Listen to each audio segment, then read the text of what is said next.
Ladies and gentlemen, the story you are about to see is true. The names have been changed to protect the innocent.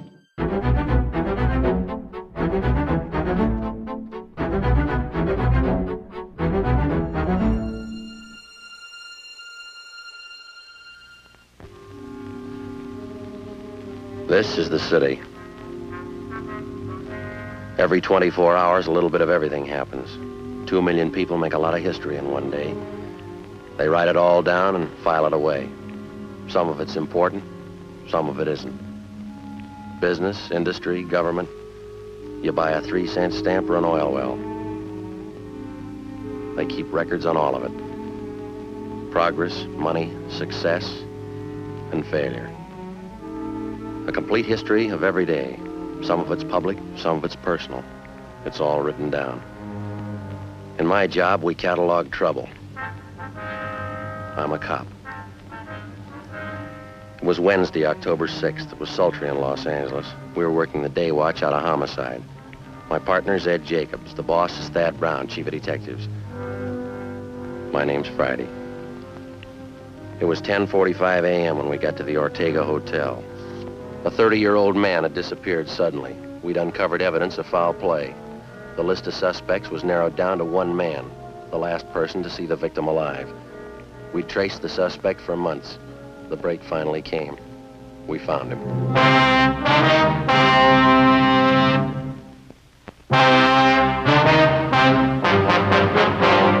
Taking his time, isn't he?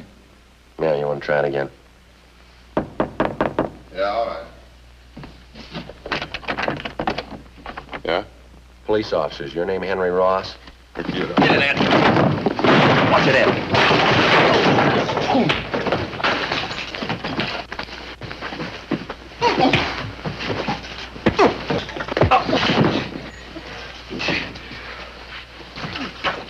Hands behind your back, both of them. Sit down in that chair. What is this? You guys really cops? No fooling, are you cops? I thought you were faking. I showed you my card at the door. Yeah, I thought you were faking, that's the truth. There's a couple of guys out to muss me up, and I thought you were them. Your name Henry Ross? Sure, that's right. No, I thought you were one of those mooches I had a fight with in the bar the other night. He said he was going to get a pal and come back and take care of me. Yeah? Well, sure, I got no reason to fight cops. Didn't do my room any good. The landlady's going to scream. All right, you want to finish up dressing? I want to talk to you downtown. What's it about, officer? Missing person. We'll brief you when we get downtown. All right with me. Would you take these cuffs off, please? Kind of hard to dress with them. All right, bend over. I don't know why you have to slap cuffs on me. I didn't know you were cops. Mind if we check through your things, Ross? Huh? Why? Mind? Well, go ahead if you want. I got nothing to hide. If you spoke up at the door, there wouldn't have been this fight. I thought you were that mooch in the bar and his friend. Thought you were looking for trouble. All right, mister, you about ready to go? Oh, I'd like to brush my teeth first, if you don't mind. Got a mouthful of cotton this morning. Where do you keep your toothbrush? Well, over here, I'll get it. Never mind. All right.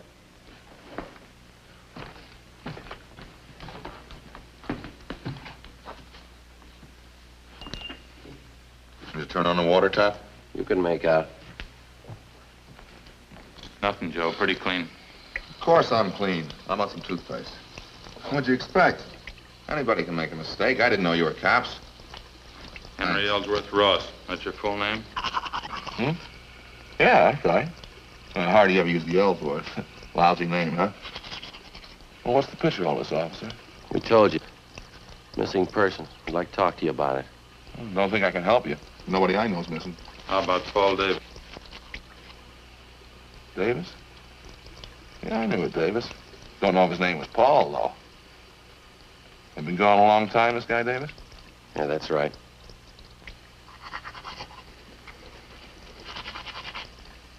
Was something wrong, you think? Yeah, we figure murder.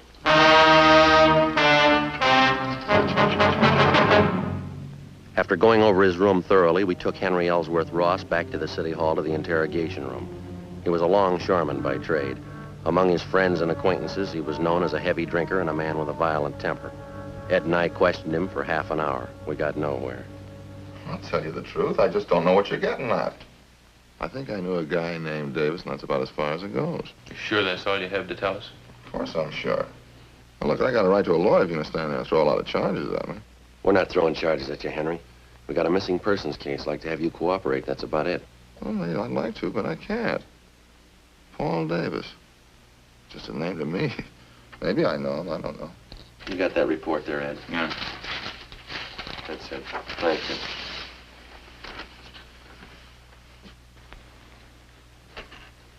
According to his wife, Paul Davis left Los Angeles by auto a little over 4 months ago. He was driving up to Oakdale, California to take a job with the dairy company. He never got there. He's been missing ever since. And what's the pitch? Well, all we've been able to find is Davis's car. 36 Ford Coupe, 7 Tom 7972. Was sold a month ago up in Lodi, California, but Davis didn't sell it. A man by the name of Carter signed the pink slip at the time of sale. Henry Carter. Sorry, it doesn't mean anything to me. Well, this Carter made it look like Paul Davis had signed the Ford over to him. We checked it out. Davis's signature was forged. That's all. Supposed to have something to do with me? Did you ever use the name Henry Carter? Of course not. Ross, that's the only name I go by. You never had your name changed? No. You never used an alias? I told you no. Wonder if you'd mind taking a look at this here. Well, what's it got to do with me? That's the pink slip to Paul Davis's car, Henry. Now, these signatures on the back, transfer of ownership, you recognize either one of them? Paul Davis and Henry H. Carter. Well, just names to me. Well, am I supposed to recognize something? Should, yeah. Why? The signatures are both in your handwriting. How about it, Henry? How about what? I don't know what you're talking about. You trying to give me the treatment? What's it all about? We're trying to locate Paul Davis. I'm not even sure I know the guy. Now, look, I think you better level, Henry. Our handwriting man checked both the signatures. It's your writing. Well, maybe better get a new handwriting, man. I never saw that slip, and I never wrote those signatures. Anybody can copy handwriting. I got something else for you here. I'd like to have you check it over, Ross, see if you can identify it. What is it? It's a letter. Take a look at it. Mean anything to you? No, nothing. Hope you're not going to tell me that's my handwriting. That's what the report says. That's crazy. I never wrote like that in my life. All the writing characteristics match up, same as the signatures on the pink slip. All right, maybe they are the same. I didn't write one, though. I never wrote like that in my life. Look here, I'll show you. No, that's all right, Henry. Ed, you want to pull the package from R&I? Yeah, okay. I don't savvy one bit of this, Sergeant. How about laying it out for me, huh? You can see the name there at the bottom of the letter. Now, it's signed Henry Carter, same as the pink slip. That doesn't mean anything to me. That letter was sent to the wife of Paul Davis about 9 weeks ago. That says there that Davis supposedly was too busy to write his wife, so he had this Henry Carter send a letter. He also writes that Davis sold his car to Carter. Somebody trying to cover it up, huh? Yeah, we think so. We think it's Henry Carter. This guy Davis been gone 4 months? That's right. You said you thought Davis was murdered. How come? Just an idea. Oh. 8 men have disappeared from around here in the last 14 months, just like Davis. 6 more up in the San Joaquin Valley, same way. They took off alone on auto trips. Never seen again, not a trace of them. Here you go, Joe. Yeah, thanks.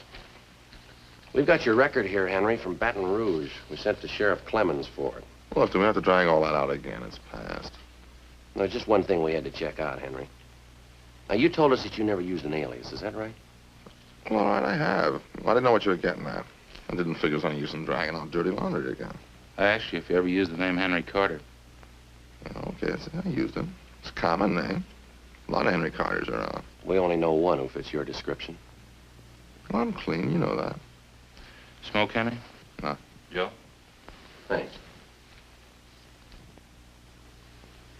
Yeah, let me have one, huh? Sure.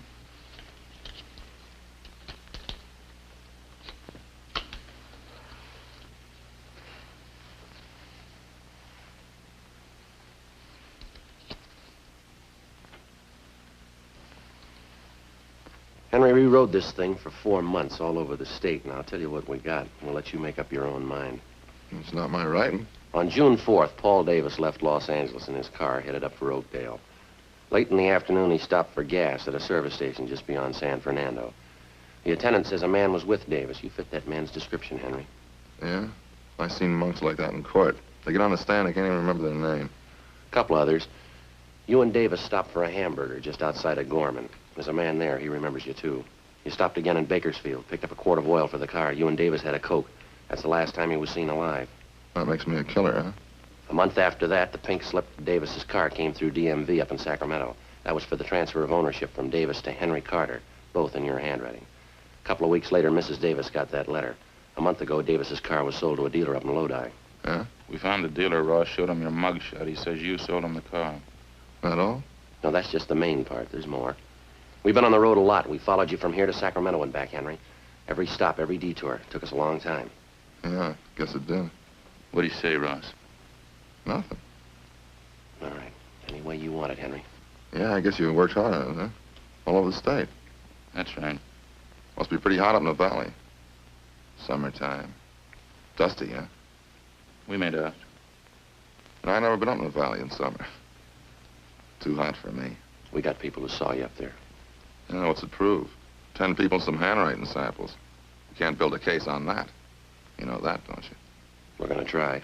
You think I murdered Davis? You, Sergeant? Yeah? You think I murdered those other guys, too, huh? Oh, what was it, 10 or 12 of them?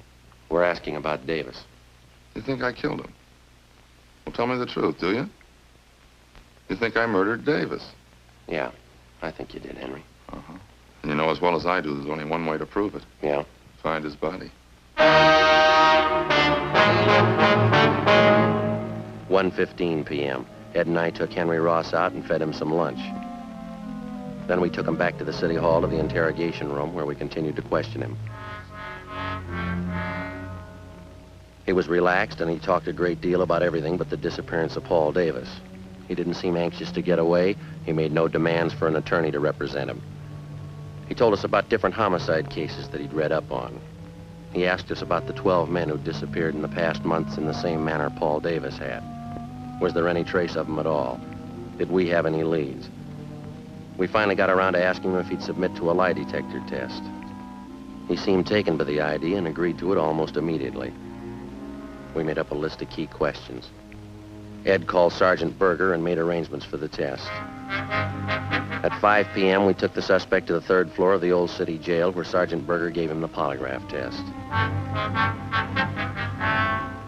When it was over, we brought him back to the interrogation room. The questioning continued. Ross kept talking. We let him talk. 8 p.m. He was still going strong. You remember the Wilson case back in '34, don't you, Sergeant? Woman killed her whole family. Big case. You remember it? Yeah. Pretty tragic. That a hobby of yours, Henry? Collecting murder stories? No, I just read them. I remember them. Guess I can remember every murder case in the past 15 years. That's so. Well, sure, just about all of them. I guess it's kind of a hobby. I get a big kick out of it. Joe, see him in? Yeah.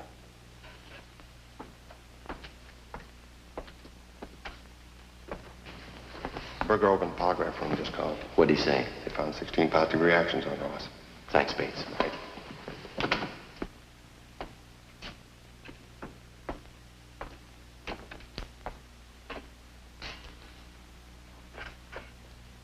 You know, there's one thing I get a real kick out of. These detective magazines, mystery stories, you know, the way they make out the murderer. How do you mean? Well, you know, they always build it into something big. Somebody's always killing somebody else for $1 million or maybe over some woman, some beautiful woman. Same with the movies. That's where they get it all mixed up. I don't think I follow you, Henry. Sure you do. Every time some guy writes a murder story, he's got to build up a big reason for the killing. Well, it generally works out that way, doesn't it? Why? I'll bet there's 1,000 murder cases in your files without a reason. Some people kill, that's all. I've heard about lots of them. Sure, they just want to kill and they go ahead and do it. Maybe for a few bucks, maybe for nothing. They just do it, that's all. That's so. Well, sure. You know that. Like this thing you've been talking about. 10, 12 guys disappear. They got a few bucks, maybe they got nothing. Somebody plows them under, that's all. No big reason, they just do it. So 12 guys are gone. Doesn't mean anything. Is that how you figured it, Henry? Huh? Phone call a minute ago. That was from the man who gave you the lie detector test. Oh, that right? How'd it go? Well, he just finished going over your graph. He got 16 positive reactions. Yeah? What would that mean? You lied, Henry. 16 times. Is that right? Yeah, but I told him to get a new machine. I lied all the way through. Mind telling us why? No, I don't mind. I guess I knew you'd find out. Well, let's go out and get something to eat first, huh? Hungry. We better talk a little more, Henry. Now, let's go. I'll tell you while we're eating. Bring a pencil and I'll draw you a map. A map of what? The canyon, where I buried him.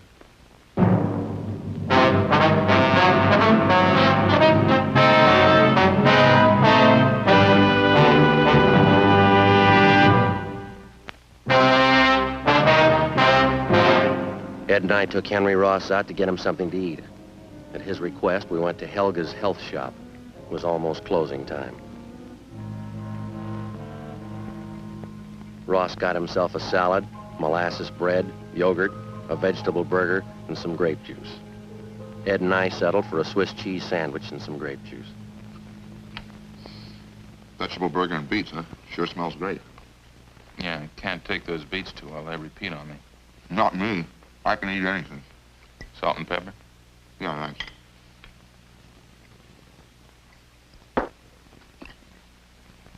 You know, I haven't eaten much today.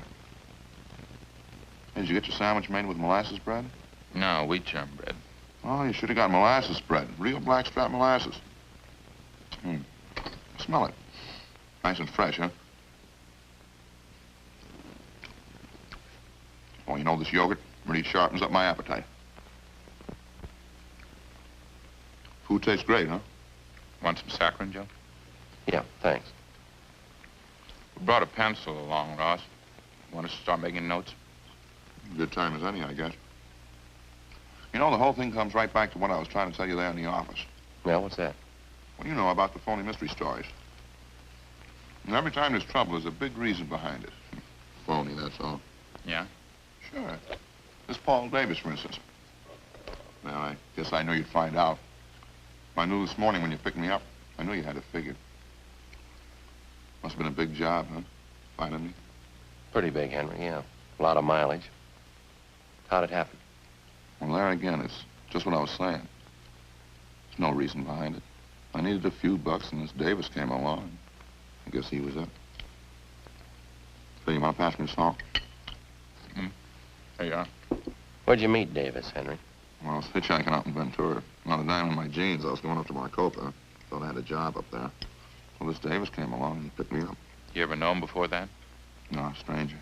Said he was going to Oakdale and be glad to give me a ride. Go ahead. Well, I think we stopped for gas up around San Fernando, and I saw that he had a few bucks in his wallet. I guess that's when I got the idea. About what? I'm killing him. Maybe that gives you an idea what I was talking about. You don't need any big reason to kill somebody. Davis had 18 bucks. Suppose I told that to a writer. Somebody killing a guy for 18 bucks. Wouldn't make much sense, huh? You tell you to never sell. You need $1 million. Beautiful woman. Good motive. Where'd you kill him, Henry? Outside of Bakersfield. Little canyon there.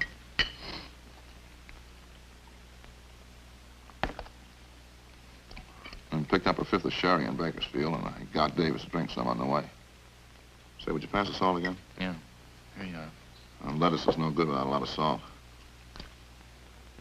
How'd you kill Davis, Henry? Funny thing. He drank some of the wine and got a little sleepy. That was just outside of Bakersfield, and it was dark by that time. Spotted this little canyon, and I figured it was as good a place as any. Yeah? Well, I got him to pull off the road, and we had a few more drinks, and I spotted this little shack out there, out in the middle of nowhere. Exactly where was this, Henry? Well, I can show you. Maybe 2 miles north of Bakersfield. We got to the shack and finished the wine, and then we went to sleep. Both of you? Mm-hmm. That's where the funny part comes in. Well, I guess I killed Davis, all right, but I didn't mean it. Oh, get a whiff of that, will you? I think those monks would figure out some other time to clean up except when people are eating. They'll be through in a minute. How do you mean, Henry, you didn't mean to kill him? You already told us you had the idea. Sure, I had the idea. Well, let me explain it, then. Well, we both went to sleep in this shack, Davis and me. Guess that must have been about 9 o'clock that night. Just don't know what it was. Maybe the wine, I guess, and I started having nightmares. Huh? Yeah. Well, maybe this part sounds like a story, but it's the truth. had all these dreams. I woke up, but they were still there. What's that? All the faces. That's all I could see. The air was full of faces. I guess I was really still asleep. Yeah, go ahead. Well, I picked up a 2x4 and started swinging at them. Faces. Funny thing, I knew every one of those faces. How do you mean? People I killed. There's only a dozen of them, really, but it seemed like there were hundreds of them. All around in the air. Grabbed the 2x4 and started swinging. I was cold and I was sweating at the same time. I kept swinging. Then I saw Davis. Swung hard, kept swinging. He didn't even make a sound, eyes closed. Kept swinging in his head. When I came to, there he was, lying on the floor. Seemed to take those other faces away. They didn't bother me after I killed Davis. What'd you do with him, Henry? Oh, I pulled him outside the shack, dug a hole and buried him. Burned his clothes, took his car and money and drove off. I'll show you if you like, where I buried him, I mean. How about those other men, Ross? These faces you saw. Yeah, I wonder if I can get some more of that juice. Sure looks good. Oh, sure. Here, take mine. I haven't touched it. What about it, Ross, the other men? Well, I don't recall them too well. It's what you said in the office. 10 or 12 of them. A couple in Sacramento and the others down through the valley. Like I say, no big reason for killing any of them. Just happened that way, that's all. What'd you do with them, you remember? In general, yeah. There's one of them, though, that stands out. A guy by the name of Slattery. Some kind of salesman.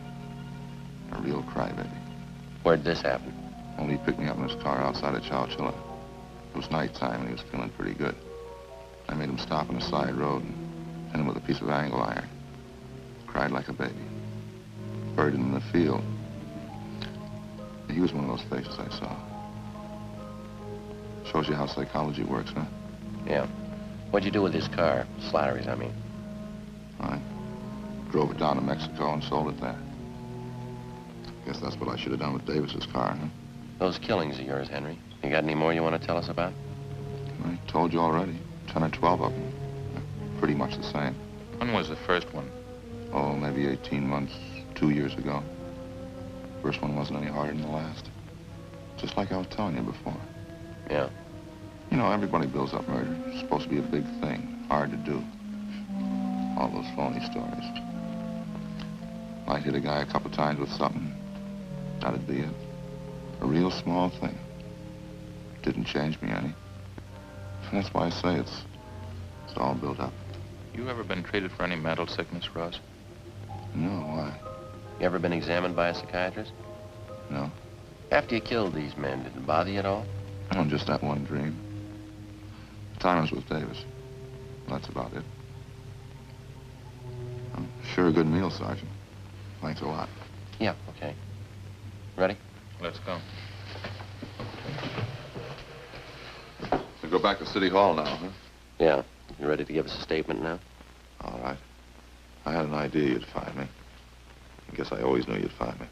Yeah. Well, I guess I proved my point anyway. It's all built up. What is? Well, murder, killing somebody. Those phony stories, it's all built up. It's just cheap. You got it wrong, Henry. Huh? Wait till they read you the bill. Come on, let's go.